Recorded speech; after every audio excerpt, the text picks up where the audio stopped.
أصدقائي الأعزاء، السلام عليكم ورحمة الله تعالى وبركاته. من فعاليات مهرجان محرس الدولي للفنون التشكيلية نستضيف الصديق الجميل الأستاذ محمد الجلوس. الأستاذ محمد الجلوس أكيد تجربة رائدة في عالمنا العربي والغربي حتى بمشاركته، ونحن اليوم سعداء جدا بلقائه في تونس في فعاليات ورشة، وأكيد أننا اطلعنا على بعض من أعماله في كتاب ذو حجم كبير وثقيل بتجربة متميزة ومتدرجة إلى أن وصلنا تونس وتعرفنا على بعضنا البعض مباشرة. ماذا أستاذي؟ قبل كل شيء نرحب بك. أهلا وسهلا فيك وشكرا لهذه الاستضافة. جميل. الآن ماذا عن محمد الجلوس كإنسان قبل أن يكون فنان، ومن ثم رأينا وما زلنا نرى مستقبلا ما يجد من أعمالك؟ والله أنا محمد الجلوس، أنا فلسطيني الأصل وأردني، أحمل الجنسية الأردنية لأني ولدت في مدينة عمان أنا وأخوتي كلهم، بعد أن غادر والدي ووالدتي وأجدادي غادروا فلسطين على طردا طبعا على يد العدو الصهيوني. انتقلنا إلى عمان حيث ولدت أنا، وفي عمان أقمت في مخيم للاجئين الفلسطينيين. هذا المخيم اسمه مخيم الوحدات. طبعا في حياة المخيم الحياة ليست سهلة، وحتى أبسط الأشياء التي قد يقوم فيها أي إنسان عادي تأخذ أو تستغرق وقت طويل لإنجازها في المخيم، لأن الإمكانيات والبنى التحتية اللازمة للحياة الإنسانية العادية البسيطة غير متوفرة. طبعا درست مراحل الابتدائية والإعدادية في مخيم الوحدات، وفي هذا المخيم تأثرت كثيرا بجدران المخيم. جدران المخيم جدران هي دائما عرضة لشغب الأطفال، عرضة للتخطيطات المختلفة والكتابات، كتابات الحب، وعرضة أيضا للخشونة، لأن هذه الخشونة الموجودة على جدران المخيم هي أصلا تعكس خشونة الحياة التي عشناها في سنوات الطفولة الأولى. طبعا هذا الأثر الوجداني العميق من خلال المشاهدات ومن خلال الحياة في المخيم وجدرانه انعكس لاحقا على عمل الفني في الحقيقة لا شعوريا. وأحيانا عندما يكتب بعض النقاد عن تجارب الحالية بعد مرور أكثر من 35 عام لانشغالي بالعمل الفني، بعض النقاد يحاول إعادة هذا الملمس الخشن في أعمالي إلى مرجعية تقنوية ربما لها علاقة بالغرب. فأقول أنا دائما أن المرجعية الأساسية في هذه الخشونة في سطح لوحتي هي مرجعية بيئوية، بمعنى مكان أنا عشت فيه وجدران كنت أمارس عليها شغب الأطفال. عندما كنت طفل كنت أرسم على الجدران أيضا، وهذه الخشونة في الملمس ما هي إلا انعكاس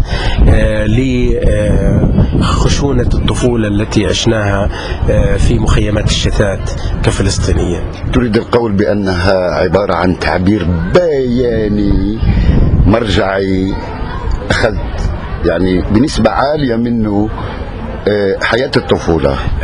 مدرستي المخيم في الحقيقة، المخيم مدرستي الأولى، بمعنى من خلال جدران المخيم تعرفت على الألوان، تعرفت على الخطوط، تعرفت على درجات الملامس المختلفة من الخشونة النافرة إلى الخشونة الناعمة إلى الخشونة المتوسطة.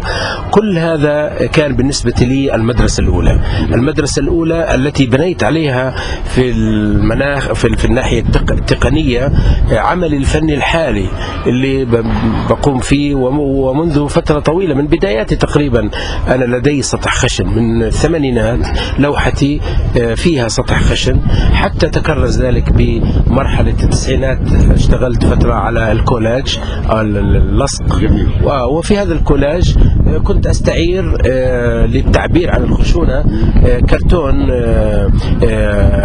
اللي هو كرتون التغليف، وأمزقه بقطع معينة، وأدخل بعض قصات الجرائد، وأدخل عليها تلوين معين وألوان أسود وأبيض أو ألوان أكريليك مختلفة. نعم. فهذا قديم بالنسبة لي، واستمر خلال فترة التسعينات كلها وال2000، ثم ما تلاها من انشغال حثيث على الوجه. أيضا وجوهي كانت وجوه نافرة، وجوه خشنة، وجوه لها علاقة بالنحت، بمعنى كنت في داخلي وكأنني أتمنى أن أكون نحاتا وأحسد النحاتين، بمعنى أحس أن العمل النحتي عمل يستفز كل الحواس، يستفز حاسة اللمس ويستفز حاسة البصر، وتجتمع فيه حواس الإنسان كاملة. كنت أريد أن أقبض على كل الحواس مجتمعة في لوحة واحدة، فكان هناك الرسم والنحت موجود على نفس السطح. جميل.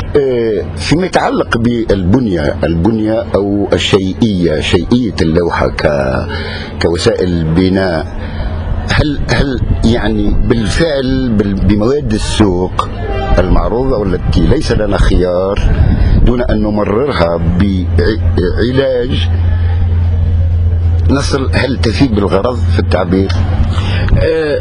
العمل الفني صحيح في هناك شرط أساسي، أن تمتلك الخامة التي يستخدمها الفنان القدرة على الديمومة، بمعنى أن تبقي العمل الفني حاضر وليس آني، لأن هناك مدرسة تتعامل بالمواد الفنية، مواد فنية هي ومواد طبيعية، لكن لا يكون هناك هدف الحفاظ عليها لفترات طويلة، وتكون آنية فرجوية بحتة، بمعنى يقوم الفنان بالعرض بهذه المواد، ثم بعد ذلك تنهار المواد ويمكن إلقائها بالنفايات بعد أن ينجز الفنان عمله فيها. في العمل الفني الأمر يختلف تقنيا، وهذا ما يهم الفنان بالدرجة الأولى، أن تمتلك الخامة التي يستخدمها إمكانية البقاء، بمعنى إمكانية العيش، إمكانية الاستمرار، من عمر للعمل عمر العمل.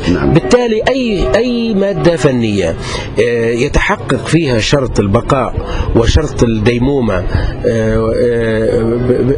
تكون مادة قابلة للعمل الفني، وقابلة لأن يخلق منها الفنان حالة من حالة جمال، بمعنى أنه أبسط المواد وأرخصها إذا كانت تتوفر فيها إمكانية الديمومة وإمكانية البقاء على السطح، يمكن أن يخلق منها الفنان حالة جمالية. فليس شرط كما قالوا قديما في عصر النهضة وما قبله عن الخامة النبيلة التي كان تطلق على المواد الزيتية والمواد المائية.